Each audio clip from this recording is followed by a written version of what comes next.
নমস্কার, নিউজ প্রাইমে আপনাদের স্বাগত। আমি সঞ্জয় রয়েছি আপনাদের সাথে। এই মুহূর্তে আমরা রয়েছি কলকাতার দক্ষিণেশ্বর আদ্যাপীঠ অঞ্চলে, যেখানে ডামরু নিনাদ একটি আদ্যন্ত সাংস্কৃতিক সংস্থা, তাদের আয়োজনে এক শংসাপত্র এবং স্কলারশিপ প্রদান অনুষ্ঠান, সেই সঙ্গে পরীক্ষা। ডামরু নিনাদ এক জাতীয় স্বীকৃত সংস্থা। এখান থেকে শংসাপত্র পাওয়ার পর বহু ছাত্রছাত্রী তারা আগামী জীবনে প্রতিষ্ঠিত হয়েছেন নৃত্যকে সঙ্গী করে। এই যে পরীক্ষা, যাদের মূল্যায়নের ভিত্তিতে এই ছাত্রছাত্রীরা শংসাপত্র বা স্কলারশিপ পাবেন, এখন আমাদের সঙ্গে রয়েছেন তারা। আপনাদের সাথে পরিচয় করিয়ে দিই। রাহুল মণ্ডল, ভারতনাট্যম শিল্পী; সুবর্ণা সেন, ওড়িশি; সর্বাণী সেন, ওড়িশি শিল্পী; এবং কুশল ভট্টাচার্য, কত্থক শিল্পী। মূলত এনাদের মিলিত বিচারের ভিত্তিতেই এই যে ছাত্রছাত্রী যারা আজকে এখানে পরীক্ষা দিচ্ছেন, তাদের মূল্যায়ন হবে এবং সেই ভিত্তিতেই তারা শংসাপত্র এবং স্কলারশিপের যোগ্য বলে বিবেচিত হবে। প্রথমে আমি সর্বাণীদির কাছে যাব। সর্বাণীদি, প্রথমে তো নিউজ প্রাইমে আপনাদের স্বাগত। ধন্যবাদ। এই যে আজকে আপনারা ডামরু নিনাদের হয়ে এখানে এই যে পরীক্ষা নিচ্ছেন, বিভিন্ন ছাত্রছাত্রী যাদের পারফরমেন্স করছে, তাদের থিওরিটিক্যাল প্র্যাকটিক্যাল পরীক্ষা হচ্ছে। প্রথম কথা হচ্ছে মূলত কি কি দেখছেন আপনারা, আর দ্বিতীয়ত এই ডামরু নিনাদ সম্বন্ধে কি বলবেন? আমরা যেটা দেখছি মূলত যে বাচ্চার কতটা থিওরিটিক্যাল জ্ঞান আছে প্র্যাকটিক্যালের সাথে সাথে, কারণ প্র্যাকটিক্যালটা থিওরিকে আধার করেই আমাদের এগোতে হয়। এটাও একটা পড়াশোনা, নৃত্যটাও একটা বিশাল পড়াশোনা। এবং বাচ্চাদের এক্সপ্রেশন, যেটা নাচের ক্ষেত্রে আমরা জানি এটা যেহেতু পুরোপুরি একটা দেখার ব্যাপার, সেক্ষেত্রে তার এক্সপ্রেশন, তাল, লয় সম্পর্কে তার ধারণা, এগুলোর উপর মেনলি বেস করে আমরা অনুষ্ঠানটা পরিচালনা করছি। আর ডামরু নিনাদের এটা বলবো একটা অসাধারণ পরিকল্পনা, কারণ আজকালকার বাচ্চাদের, আজকালকার ছেলে মেয়েদের সংস্কৃতিমুখী করা, আমাদের যে প্রাচীন ঐতিহ্য, মেনলি আমরা দেখছি রবীন্দ্র নৃত্য আছে এবং আমাদের যে ক্লাসিক্যাল ফর্মগুলো, আমাদের দেশ তো মানে শিল্পকলায়, যে কোনো শিল্প, শুধু নৃত্যে নয়, ভীষণ একটা প্রাচুর্য আমাদের দেশে আছে, যে জায়গাটা হয়তো অনেকটাই অবহেলিত, সেই জায়গাটাকে, বাচ্চাদেরকে সেই জায়গাটাকে নিয়ে আসা বা তাদের মধ্যে সেই চেতনাটা বৃদ্ধি করা, কারণ সংস্কৃতির মধ্যে দিয়েই একটা সমাজ বেঁচে থাকে। যুব সমাজকে সেই জায়গায় নিয়ে যাওয়ার জন্য এই যে শুভাশিসের যে এই অসাধারণ পরিকল্পনা, তাকে অবশ্যই স্বাগত জানাই।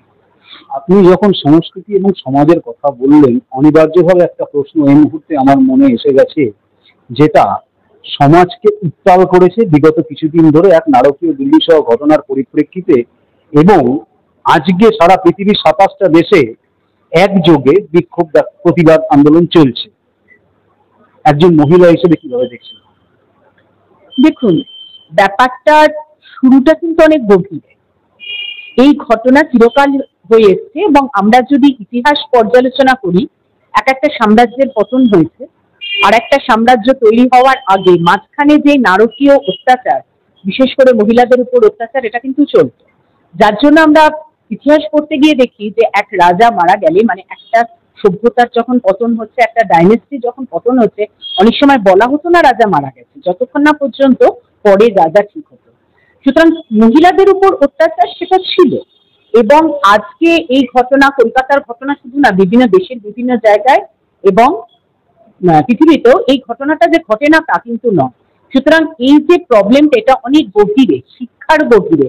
যেহেতু আমরা আজকে একটা সংস্কৃতি নিয়ে এসেছি, তো একদম চাইল্ড লেভেলে আমি বলবো, কারণ আমি একটা গভর্নমেন্ট স্কুলের টিচার, তো একদম বাচ্চাদের মধ্য থেকে, ছোট ছোট বাচ্চাদের মধ্যে সংস্কৃতি চেতনা আমাদেরকে এনগেজ করতে হবে। সংস্কৃতি যার মধ্যে থাকে সে কিন্তু এইভাবে নিজেকে নষ্ট করবে না, নিজেকে খেলো করবে না। কারণ সংস্কৃতি শুধুমাত্র নৃত্য নয়, নৃত্য, সঙ্গীত, আবৃত্তি, সমস্ত কিছুর মধ্য দিয়ে আমাদের যে বৌদ্ধিক বিকাশ, সেই বিকাশ যখন একটা বাচ্চার মধ্যে হবে, সে যখন বড় হবে, সে কোনটা ভালো কোনটা মন্দ সে বুঝতে শিখবে।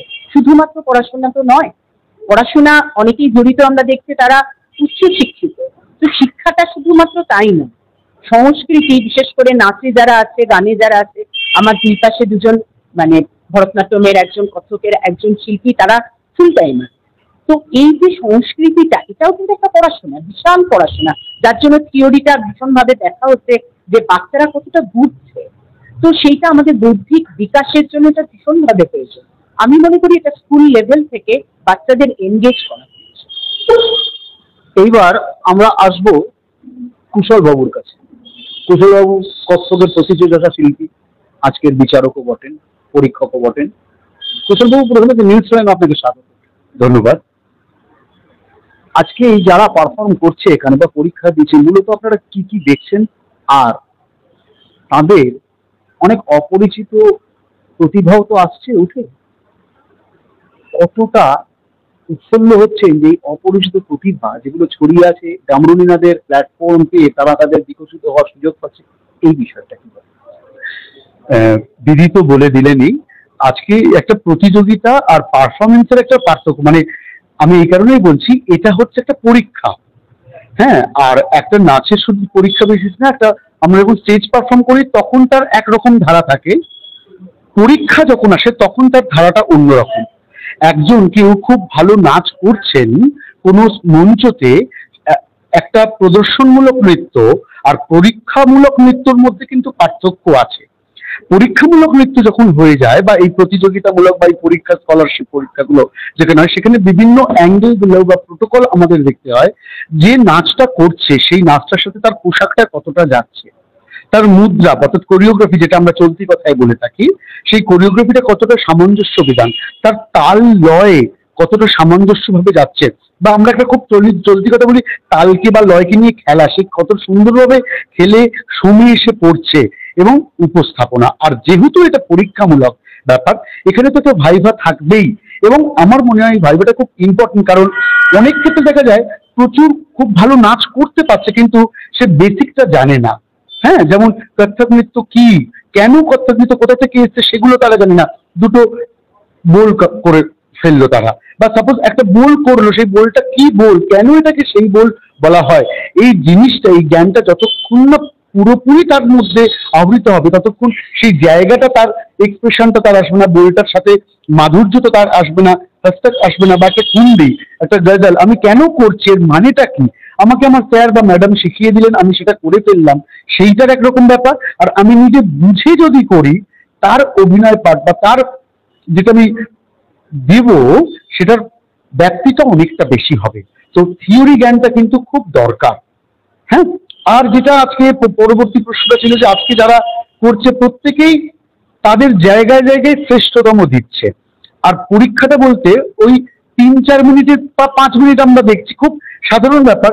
হয়তো আমরা সাধারণ একটা প্রশ্ন আমি বললাম যে ধামার তাল কত মাত্রা, সে জানে, ওই মুহূর্তে তার মাথায় আসছে না, আমরা তো সেই অনুযায়ী তাকে মার্কসটা দিচ্ছি।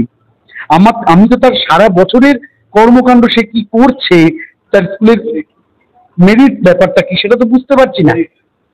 তো এই জায়গাটার, এর মানে এই নয় কেউ একটা প্রশ্ন পারলো না মানে সে বাজে নাচ করে না, হয়তো এই পরীক্ষামূলক ব্যাপারটাতে সে 5 নাম্বার কম পেয়েছে।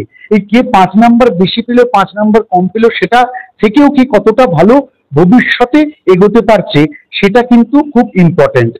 আজকে যারা স্কলারশিপ পাবে বা আজকে যারা পাবে না, দুজনের ক্ষেত্রেও যারা পাবে না তাদের লক্ষ্য থাকবে আমাকে পেতে হবে, আর যারা পেয়ে যাচ্ছে তাদের লক্ষ্য থাকবে আমাকে এই ধারাটা বহন করতে হবে। কারণ একটা কথা আছে, মুকুট পরা সোজা, মুকুট ধরে রাখা কঠিন। তো যারা মুকুট পরতে পারেনি তাদেরকে ওই মুকুটটা ছিনিয়ে নিতে হবে, আর যারা মুকুট পড়েছে তাদের মুকুটের ধারাটা বজায় রাখতে হবে। ডমরুলি নাচ সম্পর্কে যেটা বলা হয় সেটা এরকম, কারণ এই যে শাস্ত্রীয় নৃত্য, রবীন্দ্র নৃত্য, এই বিভিন্ন কোনা কোনা থেকে প্রতিযোগীরা আসছে, এই একই সুতোর মালায় গেঁথেছে ডমরুলি নাচ। শুধু তাই না, ডমরুলি নাচ এই প্রতিযোগিতামূলক অনুষ্ঠান তো করেই, সারা বছর তারা সংস্কৃতিমূলক অনুষ্ঠান করে থাকে, সেখানে তারা প্ল্যাটফর্ম দেয় আমাদের ভারতীয় নৃত্যকে, ভারতীয় সংস্কৃতিকে তারা আরো বিশ্ব দরবারে এগিয়ে নিয়ে চলছে। এটাই একটা ডমরুলিনাদের প্রধান বৈশিষ্ট্য। তো ডমরুলিনাদের এই কাজকে সাধুবাদ জানাই। আর আজকে যারা পরীক্ষা দিচ্ছে, যারা পরীক্ষা নাচ নাচ পড়লো, এখানে পরীক্ষা দিল, যারা পরবর্তীকালে দেবে, এখনো তো শেষ হয়নি, প্রত্যেককেই আমাদের তিনজনের তরফ থেকে শুভেচ্ছা। আমার একটা মনে হয় যে করি কাজ হারি জিতি নাহি লাজ, হারবো, হারের পরেই জিত আসবে।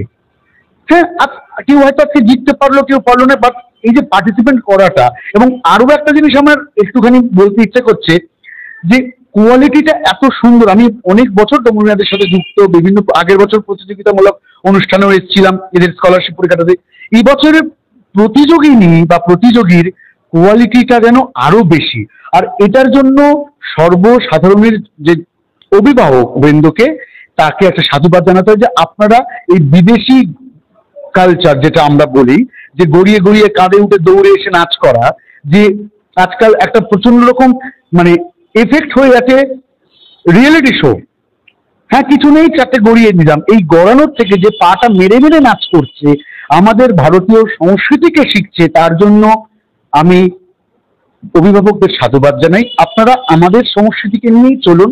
আচ্ছা, তো মাঝে মধ্যে একটু মন্দ হলে, মন্দ কিছু তো মন্দ আছেই, কিন্তু সবসময় যেন মন্দটাই প্রাধান্য না পায়, কোনো কিছুই মন্দ না। আমি কিন্তু বাইরের সংস্কৃতি বা ওয়েস্টার্ন কালচারকে মন্দ বলছি না, বাট সেটাকে যেভাবে আমি গ্রহণ করছি সেটা অনেকটা বেশি গুরুত্বপূর্ণ, আমি কিভাবে গ্রহণ করছি। তো আমার মনে হয় আমরা ভারতীয় নৃত্যধারাকে আরো বিশ্ব দরবারে এগিয়ে নিয়ে চলবো, এবং ডমরুনিয়া করছে, করে যাবে। ধন্যবাদ। এবার একটু আসবো ভারতনাট্যমের বিশিষ্ট শিল্পী রাহুল মণ্ডলের কাছে। রাহুল বাবু, প্রথমত নিউজ চ্যানেলে তোমাকে নমস্কার। খুব গুরুত্বপূর্ণ একটা বিষয় অবতারণা করলেন কুশল ভট্টাচার্য, যে 5 মিনিটে হয়তো সার্থক মূল্যায়ন সম্ভব হয় না যে কোনো প্রতিযোগীর বা পরীক্ষার্থীর, এক। আর দ্বিতীয়ত, আজকের এই রিয়েলিটি শো এর যুগে টিআরপি বাড়ানোর লক্ষ্যে কোথাও কি ধ্রুপদী নৃত্য হারিয়ে যাচ্ছে? প্রথমেই আমি কি বলবো, আসলে বিষয়টা এমন একটি বিষয় আপনি উত্থাপন করলেন যেটা নিজেই নিজের জায়গা থেকে একটি বিতর্কিত। তার কারণ ভারতীয় সংস্কৃতি প্রায় 5000 বছরের পুরনো একটি সংস্কৃতি। আজও তা নিজের জায়গায় নিজের দায়বদ্ধতা নিয়ে টিকে আছে, সেটা আমরা দেখতে পাচ্ছি। অগণিত ভারতবর্ষে শিল্পী তৈরি হচ্ছে। তবে একটা বিষয় যেটা দিদি বললেন এবং কুশলও যেটা বলল, যে রিয়েলিটি শো এর অবশ্যই প্রভাব রয়েছে, এবং আমাদের ওই চটজলদি মানে ফাস্ট ফুডের প্রতি তো অলওয়েজ একটা আমাদের আগ্রহ থাকে, কিন্তু ফাস্ট ফুড আমাদের শরীরের জন্য সবসময় ভালো নয়। অর্থাৎ ভারতীয় সংস্কৃতি বা ভারতীয় ঐতিহ্য, সেটা কিন্তু এক রাতের মধ্যে শিখে পরের রাতে একদম একজন পপুলার আর্টিস্ট করে দিতে পারে না। তার জন্য দরকার হয় সাধনা। অর্থাৎ আমাদের যে সনাতন সংস্কৃতি, তা সবসময় সাধনার মধ্যে নিহিত থাকে। তো ভারতীয় সংস্কৃতির তার যে ঐতিহ্য, তা কিন্তু সাধনা, নিষ্ঠা এবং নিরন্তর প্রচেষ্টার মধ্যে লুকিয়ে থাকে। ফলত রাতারাতি কিছু শিল্পী তৈরি হওয়াটা খুব অপ্রাসঙ্গিক বলেই আমার মনে হয়। আর ডমরুনিনাথ যে কাজটা করছে সারা বছর ধরে, কারণ ডমরুনিনাথ কেবলমাত্র একটি সংস্থা যারা কেবলমাত্র একটি নাচের প্রতিযোগিতা করলো বা একটি নৃত্য উৎসব করলো এমনটি নয়, তারা সারা বছর ধরে নাচ সংক্রান্ত বিভিন্ন রকম সেমিনারও করে। ফলে নাচ এবং এই যে নৃত্য, সঙ্গীত, বাদ্য, এগুলো কেবলমাত্র আমাদের একটি বিনোদনমূলক একটা জায়গায় নেই।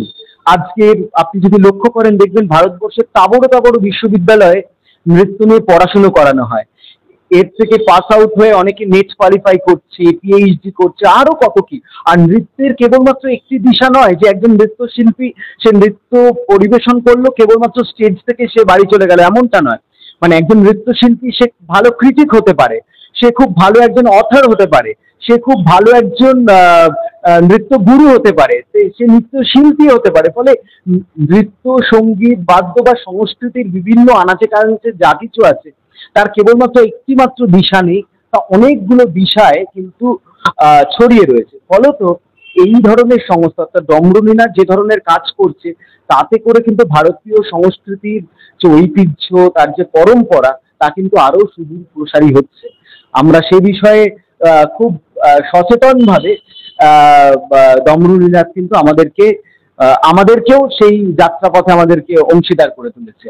এই যে কিছুদিন ধরে একটা সামাজিক অচলাবস্থা চলছে এবং যে দুর্বিষহ ঘটনা ঘটেছে, সেই পরিপ্রেক্ষিতে সাংস্কৃতিক জগতের সমস্ত ধরনের মানুষরা রাস্তায় নেমেছেন। আগামীকাল পরশু দিনও রাস্তায় নামার ডাক দেওয়া হয়েছে এবং আমরা দেখছি যে প্রত্যেকটা অংশ সমাজের তারা রাস্তায় নামছেন একটাই স্বর, জাস্টিস ফর আরজি কর। কি বলবো? আসলে বিষয়টা হচ্ছে এমনই, দিদি কিছুক্ষণ আগে বললেন যে এটি একটি সামাজিক ব্যাধি। আমার মনে হয় যে কোনো সামাজিক ব্যাধি তাকে যদি গোড়া থেকে না উপড়ানো যায়, এই ধরনের নারকীয় ঘটনা যুগ যুগান্তর ধরে ঘটতে থাকবে। এবং আরজি করে যা হয়েছে তা তো আমরা সবাই যে স্তরে আছি, যে কাজটা করছি, আমরা সবাই সেই জায়গা থেকে তার প্রতিবাদ করছি। কিন্তু আমার মনে হয় এখন বোধহয় সময় হয়েছে যে মানে এই যে জড়কে তাকে যদি একদম গোড়া থেকে উপড়ানো না যায়, তাহলে কিন্তু এই সমস্যা আমাদের প্রজন্ম, আমাদের পরের প্রজন্ম এই বইতেই থাকবে। ফলত এই সমস্যাকে কিন্তু মানে আমি বলছি শিক্ষায়, সংস্কৃতিতে এবং শিক্ষার ক্ষেত্রে আমি বিশেষ করে বলবো, যেহেতু আমার মনে হয় যে এখন বোধহয় সময় হয়েছে সমস্ত স্কুল বিশ্ববিদ্যালয়গুলিকে আরো বেশি সচেতন হতে হবে যে কেমন ভাবে তাদেরকে শিক্ষা দান করা যায়, অর্থাৎ সামাজিক দায়বদ্ধতা কেমন ভাবে শেখানো যায়। কেবলমাত্র একটি পড়াশোনা আমি করালাম বৃত্তিমূলক তা নয়, একটা সামাজিক ভাবে তাকে কি করে তার মেরুদণ্ডকে সোজা করে রাখবো। তো সেই জায়গাটাকে আমার মনে হয় এখন বোধহয় আমাদের সময় হয়ে গেছে, মানে আর দেরি করলে চলবে না। তো আমাদের বোধহয় আরজি করের এই ঘটনা বোধহয় আমাদেরকে সেই মানে শেষ শব্দে দাঁড় করিয়ে দিয়েছে যে আমাদেরকে এবার প্রস্তুত হতে হবে, এবং প্রস্তুতি এমন প্রস্তুতি যে সেই প্রস্তুতি যেন আমাদেরকে আগামী প্রজন্মে যেন এই ঘটনা না ঘটে। এবং আরেকটি কথা, এই ঘটনা কিন্তু শুধুমাত্র একা পশ্চিমবঙ্গের নয়, সারা ভারতবর্ষ জুড়ে কোনো না কোনো জায়গায় প্রতিনিয়ত 22 থেকে 23 জন প্রতি মিনিটে এই ঘটনার শিকার হচ্ছে। তো এই শিকার আমার মনে হয় না কোনো একটি বিচ্ছিন্ন ঘটনা, এটি কিন্তু একটি সামাজিক ব্যাধি। তো সামাজিক ব্যাধি যেহেতু, সেই ব্যাধিকে আমাদেরকে গোড়া থেকে উপড়ানো উচিত। অর্থাৎ তিনজনের কথা থেকে যেটা উঠে এলো যে প্রথমত আমাদের সঠিকভাবে শিক্ষিত করতে হবে, শিক্ষা দিতে হবে, সেটা একদম শিশু স্তর থেকে। দ্বিতীয়ত যে 5 মিনিটের প্রতিযোগিতা বা পরীক্ষাতে সঠিক মূল্যায়ন একজনের সারা জীবনের মূল্যায়ন হয়ে যাবে, এটা হতে পারে না।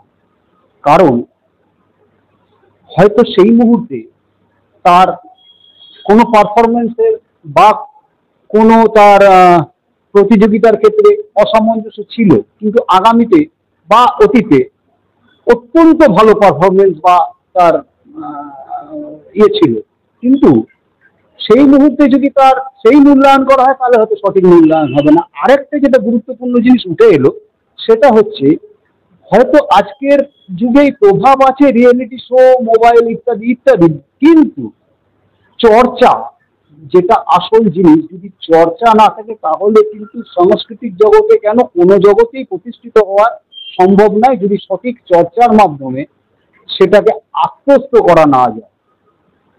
এমনটাই জানাচ্ছেন আজকের এই 3 বিচারক, রাহুল মণ্ডল, সর্বাণী সেন এবং কুশল ভট্টাচার্য। ভিডিও জার্নালিস্ট নিউজের সাথে নিউজ প্রাইমের জন্য সঞ্জয় সাহা, কলকাতা, দক্ষিণেশ্বর।